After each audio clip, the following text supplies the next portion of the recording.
Welcome everybody, it is Unstoppable Stelezzi with yet another Age of Empires 3 Definitive Edition casting game. We got ourselves a regular Supremacy 2 versus 2 here, another one on California. We just saw the one, before this upload, that took place between the Mexicans and the Incas, as well as the Germans, so this one's going to be a bit different. This time we're looking at a Dutch and a Russia facing off against an Italy and a Russia. Quite an interesting pack. Before we get started, let's look at the map real quick.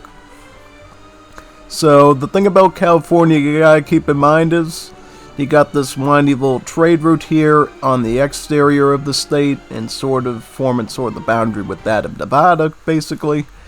Taking this trade route is really helpful since it has a native nearby, and there's also some mines and hunts in this area you can take advantage of as well. Or you could decide to stay in the green area. You got one of the Nuka native sites here, and it's a little bit more open, you know. It's a bit easier to wall this area since you don't have the trade route going through it. And of course you have the water as well. If you want to fish on the coastline, it's pretty accessible to the westernmost player of the teams to access. Let's see if anyone does that. But anyways, let's get started and see how this match goes, shall we? Okay, so let's start with the team down here. We got Tuski with the Dutch. That's the last time we saw Tuski was also going with the Dutch. Dutch, as you know, lots and lots of money, lots of coin. They build banks to trickle coin. Their villagers, the merchants, actually do cost coin themselves. I see they're putting up a market right now, probably to get the hunting dogs technology early. Also, I see they have a Russian ally. Russian allies, you know, good at rushing. Rushing. They have blockhouses, which are a combo between towers and barracks. They train infantry and their villagers, actually, as you see right here, in blocks of 3. Takes a little bit longer to come. It costs about 270 food, but you do save about 30 food on it, which is a pretty good discount when it's all said and done.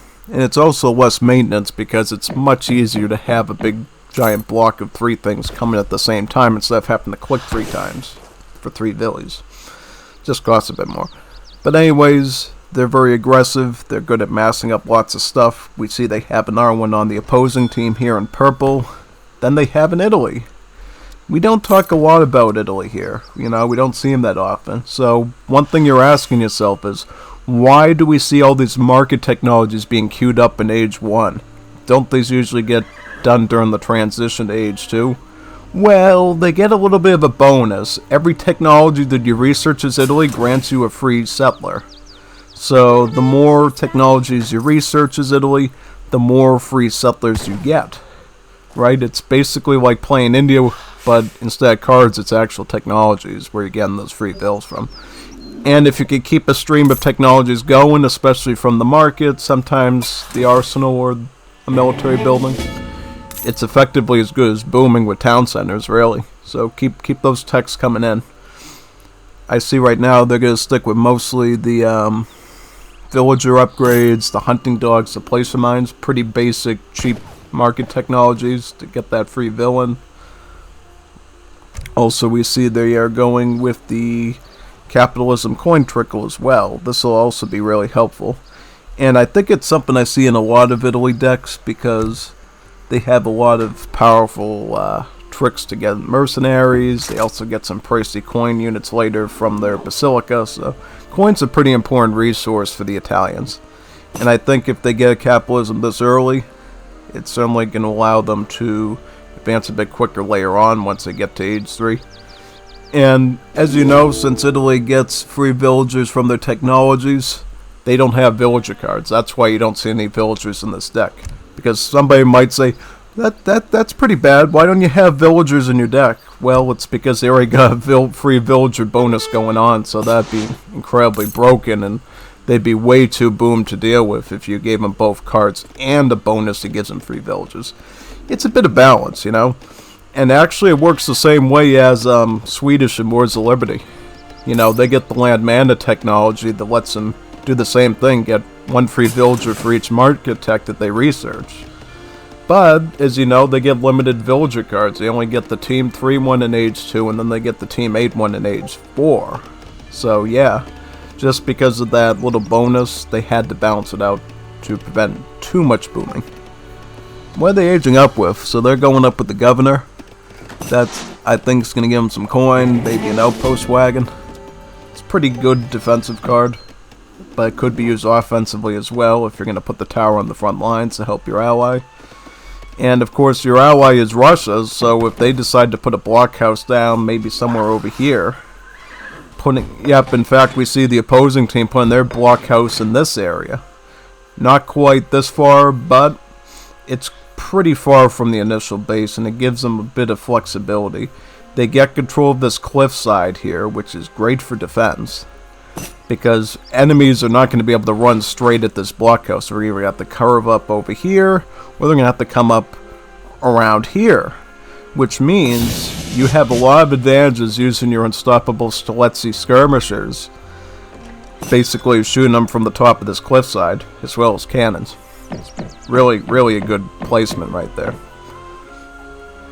Now, this Russia here, the blue one's actually going to start shipping some Cossacks, it looks like. They're also going to start training some recruits. Those El Cheapo musketeers that they get. Very cheap, but also pretty weak. But in mass, they get the job done, and eventually you'll find with the quickness at which they train and the discount, they're pretty much worth it in the end, you know. If you can instantly spam about 100 or 150 of these things in an industrial age, with all their infantry training cards and techs, totally worth it. You can do a lot with them. And you can build forts with them too, using the Pajor's Toy Soldiers card as well, so it's a very powerful unit. Now, when you combine with Cossacks, you gain a bit of raiding potential as well, which we see right here. Recruits are going to come this way, towards the trading post. They're probably going to engage at that trading post first, because it would definitely knock Italy down a few pegs to have that be lost. And then they're going to move up here. Looks like Italy has already gotten the Basilica down. It's a big giant church that can train special units. Oh, now the Cossacks are attacking the Lombard. Yeah, that's too bad. Now, what Lombards do is they're like this weird market bankish-like thing, where you put a resource into it like food, and it spits back wood and coin. So it's really meant to help you balance your resources in your stockpile. It's used on Black Forest Nothing, for instance, where there's only trees, so that you can get a bit of food and coin from the wood, since that's all you got. So that's what Lombards do. And they double as being your tavern building, so they can actually train mercenaries at them as well. So it's actually a pretty versatile building, and the more of these Lombards you get over the long haul, the more efficient that balancing of resources is going to be. In addition, you actually get some cards in the Italian home city which throws resources into them for you, so that you actually get a bit of profit from it, which is really helpful. You know, like it'll throw 700 coin in there, so you can get 700 food and wood back from it. Quite a powerful thing. Let's see if they have any of those in their deck. So yeah, this one right here, Monte di Pieta, gives you a Lombard wagon and deposits coin in it, about 600 coins. So you would get about, I think about, what is it, 600 food and wood? Yeah. I don't know how the math works exactly, but it's really good for helping you age up quicker. And also, again, resources you need for units like Hussars, like you see right here.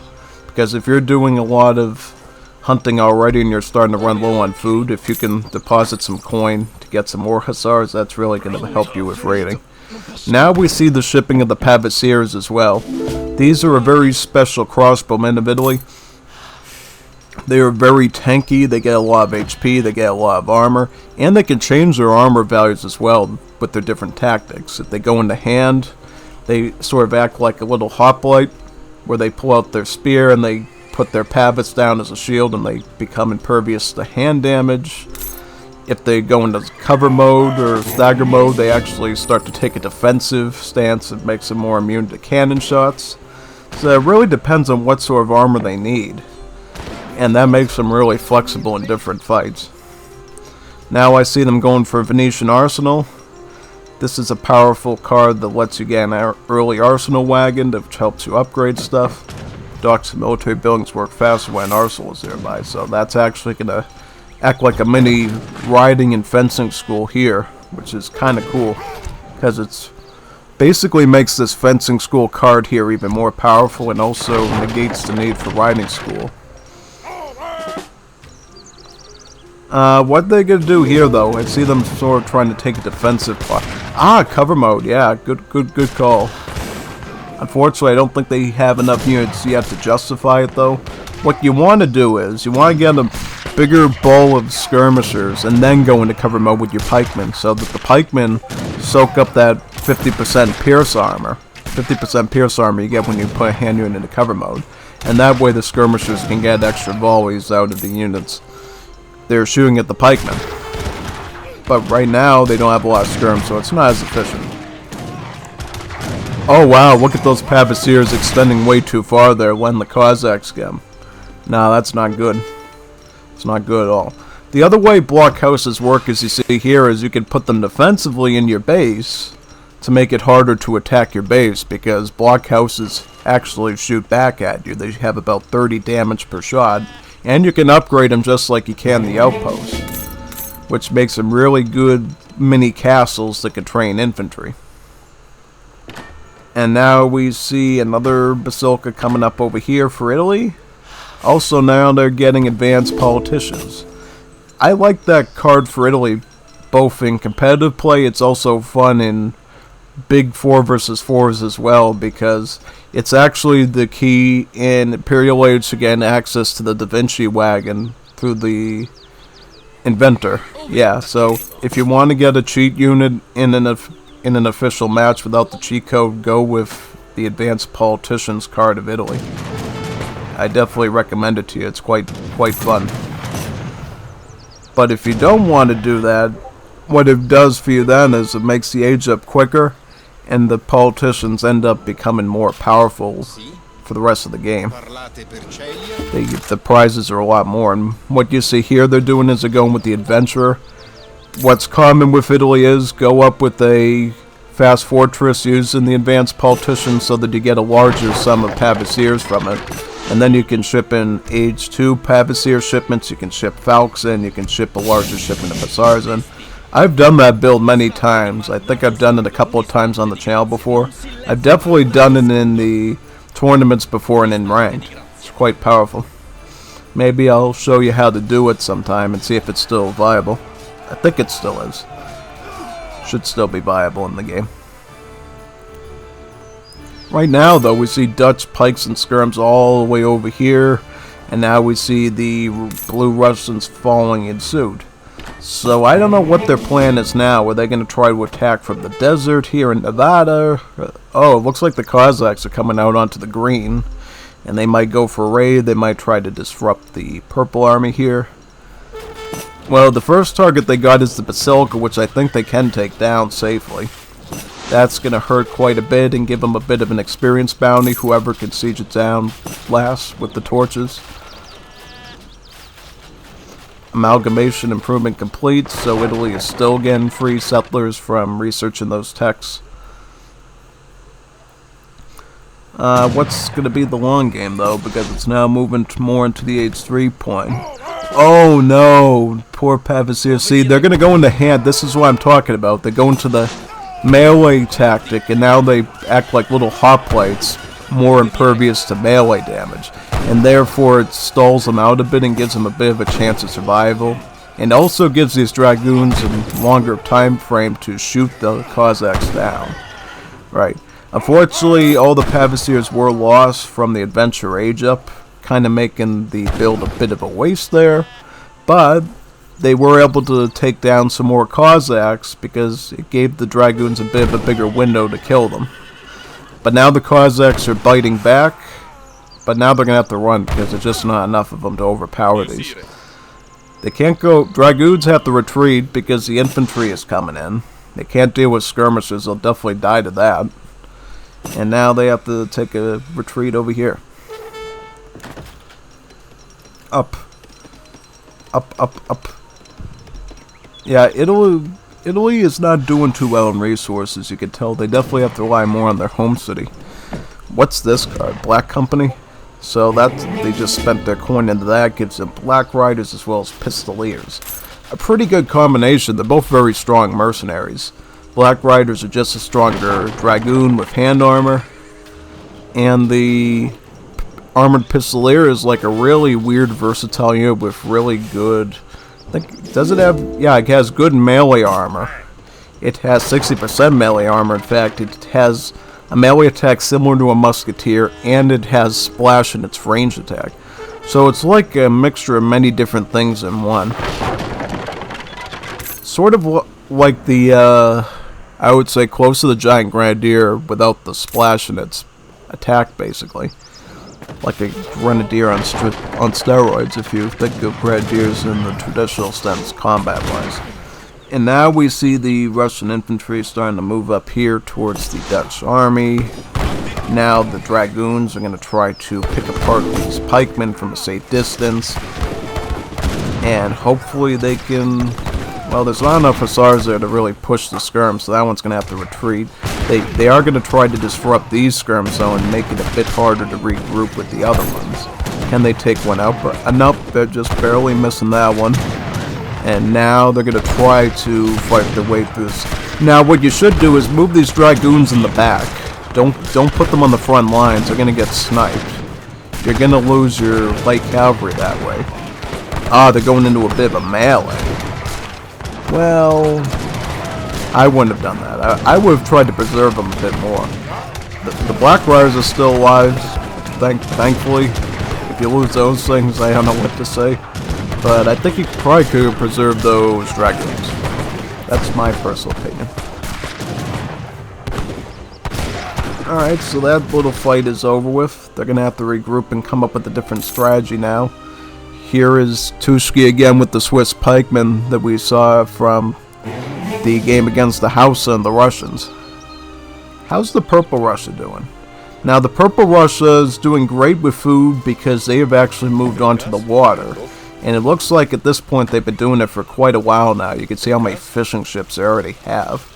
Did they get... yep, they actually went for a fishing deck here. They've got schooners, they had exotic hardwoods, so they went for a full fishing boom on California's coastline. For this map, it's actually really good because it's safe to say you can defend this coast pretty easily since it's not that wide. A lot of the coastline you can actually protect with outposts, with forts, possibly even your artillery like culverins or mortars. So if you want a fish boom on this map, it's a bit of a safe option and you're not as likely to get raided by, say, caravels or other forms of light ships like that. Looks like now, though, they're starting to go Navy and they're going to have a bit of a fight with the Dutch on water. So the Dutch are also going to start going on water as well. Dutch are going for a mass of caravels. They also have a flight. Russians up here have a frigate, though, which has a lot of HP. And think of them as like a super duper strong version of the galleon here, or the flight, which is the Dutch version of the galleon. The one thing that this ship can do, though, is it can train infantry and cavalry.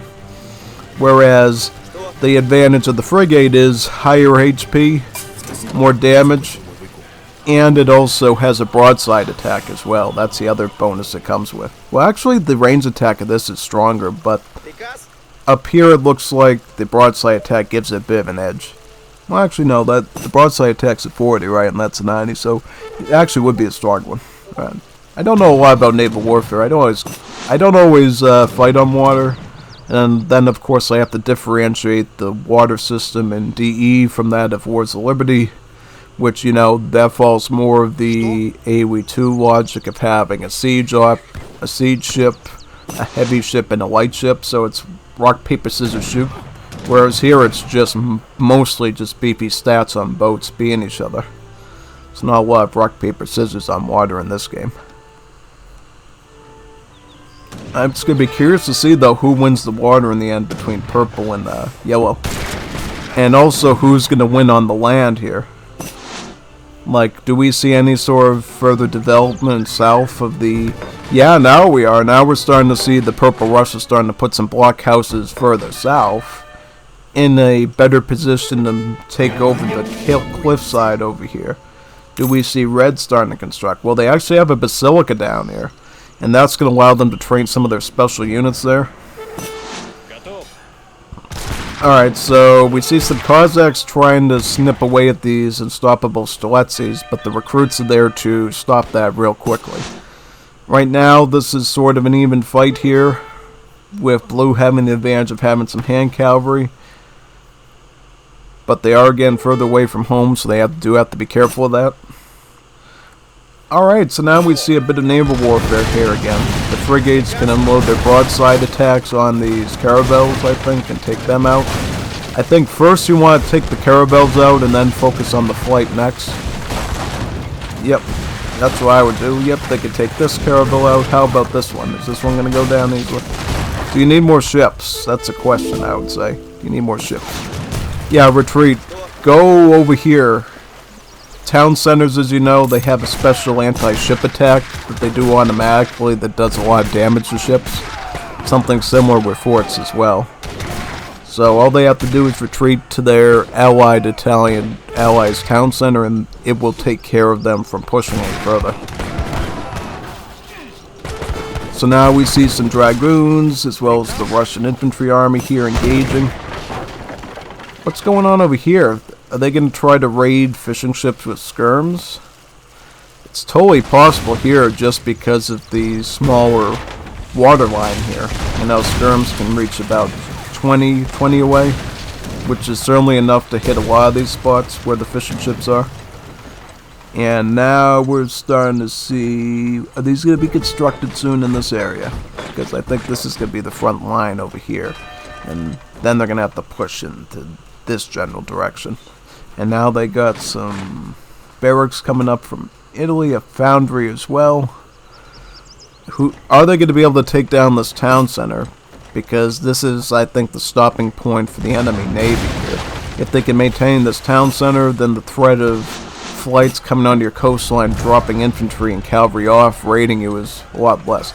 Oh, here's the Papal Guards. One of the special units from the Basilica. Yeah, I like these units. The Papal Guards are really powerful. They're basically a halberdier unit that can, they have this special ability to hook enemies in. Where I think it basically stuns them or something. It's kind of a powerful charge attack that they get. Can hook enemies with their halberd to slow them down. Yeah, exactly. It's like a snare. And then we see the Papal Bombards. Basically a little bombard with an Italian twist to it. Oh, and now that Italy's an industrial, so now they can make the Basilicates. The god Basilicates. So the Basilicates is a bit different than Moors of Liberty. The Moors of Liberty, as you know, they were actually a dismounted dragoon similar to the Eagle Runner Knight. But in DE, they are skirmishers. They still run fast, though, in this game, but they have a special ability. If they kill a unit, they can blow their trumpet as a charge attack, and blowing the trumpet stuns a unit. Because they're basically holding their eardrums for dear life, having to listen to that trumpet, and that gives you time to blast them through the head pretty much. Pretty powerful stuff. Pretty powerful tactic. And what we're going to probably see now is sort of a transition to more of the Basilicates, of dragoons, sort of that skirmisher and dragoon combo that's so infamous in AoE 3. And that's basically going to allow them to stun more and more of the soldiers and give them some free easy kills there. Free easy kills. Papal Bombards, so these going to be used as a defensive on the coastline, because I see they're following the coastline pretty closely. They do have to be careful though, because these caravels, they can actually use their broadside attack on these bombards, which would actually do detrimental damage to them because it's crush damage. And we see that all the time in Risk free-for-alls, you know, people use their ships to attack the artillery with the broadside attack, which basically acts as a crack shot type of a snipe on them. So you have to be careful with your artillery on the coastline. That being said though, we see Blue Russia over here with veteran unstoppable Strelitzes as well as Falcons. A lot of anti-infantry here, perfect for killing Basilicates. And there's not a whole lot of them, so they were taken out rather quickly. How is this gonna go? You should probably put these bombards on bombard mode right now, just in case if a caravel tries to sneak up on you, tries to creep on you. You don't want them getting sniped by these ships here. I'm in trouble. Deep trouble. How much trouble is he in exactly? Oh, he's in big trouble. Look at his resource count. Doesn't have a lot of food or wood. Don't go there. I need land. I need land. Well, who's going there? Well, it seems like it's his enemies. You know, we see the Strelets here. We see the Italian cannons here. Are they going to try to move in towards this mine, or are they going to have to? Well, that's a good question. So, right now, Dutch skirmishers had the range advantage, I think. In this case, the Strelets get about 20... No, they only get about 14 range, so that's not really efficient. It's not really efficient at all. And now we see blue trying to force themselves up here, which is sandwiching them in a bit, and then they push up with the skirmishers. So they're getting a bit encircled here, and they have to make their way back towards the block. Oh yeah, look at this. Look at this thing that Russia can do. Which Russia are we looking at? We're trying to look at the... Oh, yeah. Oh, I thought that they... Yeah, the thing about Russia I said earlier is they can train infantry really fast. They get the team dueling card, which I don't see here, so I don't think they did that. I just saw all those strolls pop out going, oh, did they use that ability? Nah, they didn't. But getting back to the fight hand, looks like these culverins are doing really good work here. They basically cleared out this whole field of enemy cannons, both the bombards as well as the falcons. And yep, they still have a oh, yep, that one just died. So now these falcons are going to be alive for now to defend. But this one's basically dead and can be handled by the skirmishers, which it was. Now they just have one falcon left. It seems like they're taking on trying to defend against a two-pronged attack. One from this side, one from over here, trying to pinch them in with their culverins and their infantry. Oh wow, look at this. Oh wow, what happened here? What are you doing? I just saw this. No. Naughty. No. Don't do that. No. Absolutely not. You do not put mills in the wilderness like that. You don't try to act like a pioneer or something. Don't put your mills away from defensive buildings because you're going to get raided like that. Did you just see what those Hussars did to those settlers? Absolutely brutal. You could very well cost your team the game doing that. I mean, their food is not doing that well right now, and losing more farmers like that was not helpful. You're age 2 still? Yeah, because he hasn't had time to age up at all because of the pressure of the back and forth here. You need breathing room to age up, usually, unless you can get a lot of crates to help you jump you up. Because guess what units cost? Resources. Yeah, and what do you need when you're getting attacked? Units. So what do you do when you get attacked? You're spending resources. And if those resources are great, you're not going to be able to age up and get those necessary upgrades to keep yourself up and all. The only thing that's keeping Dutch in good standing is the fact that they can actually train skirmishers in age 2. They're the only, European civ that can train skirmishers early. If it wasn't for that fact, they would be in trouble, The only other way you can get skirmishers out early, of course, is having a French ally send the early skirmishers card, but we don't have that here, so thankfully you have a Dutch ally that can still supply a very decent light infantry unit to deal with their units. Even though the Strelets are technically more upgraded, the fact that they have lower range does give age 2 skirmishers a great advantage over them. It still makes that Dutch player relevant at this stage. And I don't think they don't have any cards left in age 2, so they're not getting a food crate stage up at all. Scores though, oh yeah, I mean, look, he's MVP score-wise, and he's basically maxed out all his banks at this point. It just goes to show you, if you make your eco really well and you can keep up military, sometimes holding off on age up can be justifiable, right? Dutch can give themselves the wiggle room and the defenses they need to stop themselves from losing that great economy, and once they do that, then they can try to sneak their way up to H3 and get that free Shadow upgraded veteran tech for the skirms. I don't see that happening just yet, though. Oh, nope, that's not good. You got heavy cannons, you got the falconets. That's an infantry killing tool right there. That's a meat grinder to your infantry. You need to keep them away from that. Try to group up near these culverins, these anti-artillery cannons here. Force them to come towards you, so maybe the culverins can get a volley at them. Because if they can, then you can proceed. Oh, that was a bad movement by the Italian dragoons. They literally got surrounded there by things that have multipliers against them, namely Strelets. Now we see some hussars here trying to roll around over here. Oh, that's a good maneuver with the hussars, the veteran hussars. They're going to get a lot of unstoppable Strelitzes where they don't want to be there. And now we see the cannons trying to roll their way in slowly, but they're getting grinded down by the culverins. So now they have to... Oh, no. Way too close for comfort. And that's what happens. You lost both of your heavy cannons. Quite a detrimental loss. I don't know if... I can't tell. Like, what's the resource? So Italy's actually really starved right now. How about the Purple Russia? Yeah, Purple Russia doesn't have any food either.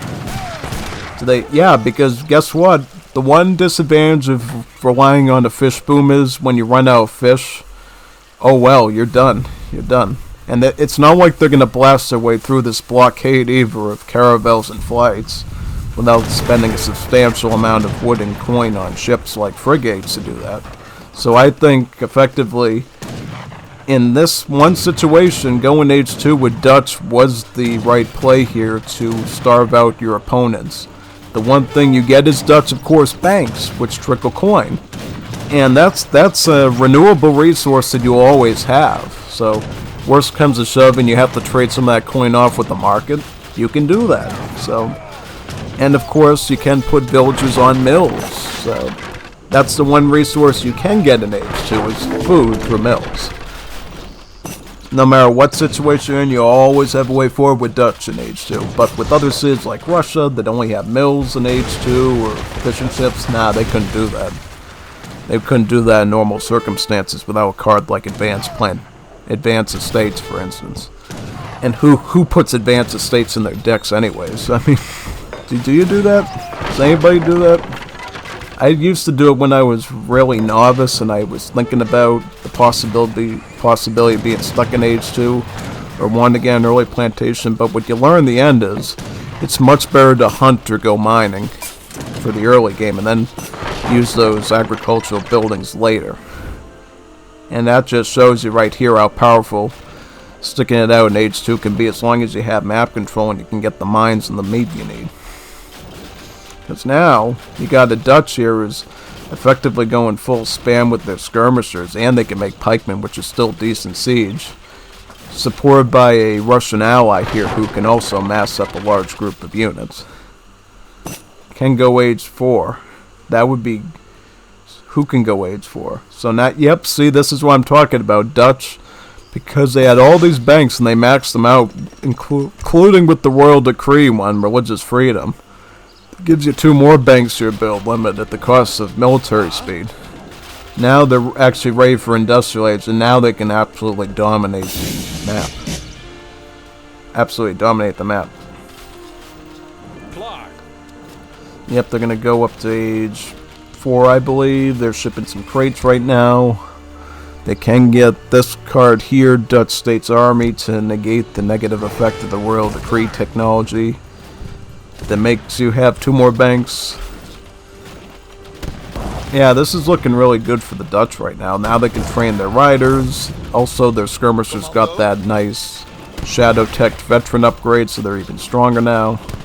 See, that strategy worked a lot better than what the enemies were doing. What the enemies were doing was aging up a lot quicker and falling too much onto agriculture. Look at all the estates that the Italians already have and all the mills. You can tell, partly due to the pressure partly due to the pressure, they didn't exactly expand out to get hunts in the desert here, or the mines out here. Because as you know on the California map, all the gold mines are in the desert portion.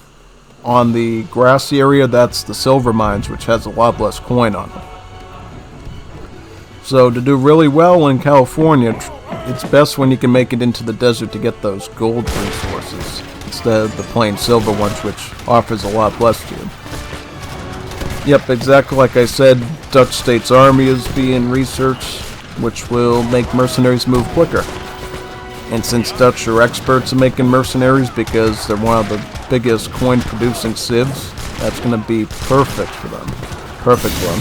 And also what this card does, it actually grants you access to Highlanders at the barracks, so even if you don't have, and also Royal Horsemen at the stable. So even if you don't like the mercenaries you got right now, you're always going to be guaranteed the ability to make Highlanders or the Royal Horsemen. And also, from the Royal Decree, you have access to getting access to Stradiots at the tavern as another option too, through the Red Lancers thing that also upgrades them with a bit of anti-skirmisher multipliers. And then of course you got the Large Elders card that they sent here, which gives them Swiss pikemen at both the barracks and the tavern. So really was Dutch, they always got some stuff in the bank regarding mercenaries. And then of course they got the mercenary contractor in Age 3, which gives them a couple more mercenary options. I think it's the Fusilier and the is it the Fusilier and the Elmedi, or the Elmedi and the little Bombard or something. They get some good options. So always look out for those options for the Dutch. Yeah, and see, now they're starting to make those Swiss pikemen right now. And that's going to be perfect for sieging down these walls. I mean, the enemies at this point don't have a lot of resources anymore. Yeah, this one's basically dead as a doornail right now. This one. Italy is a little bit better since they got all these resource buildings. How are they home city wise? Like, did they get a lot of cards for that?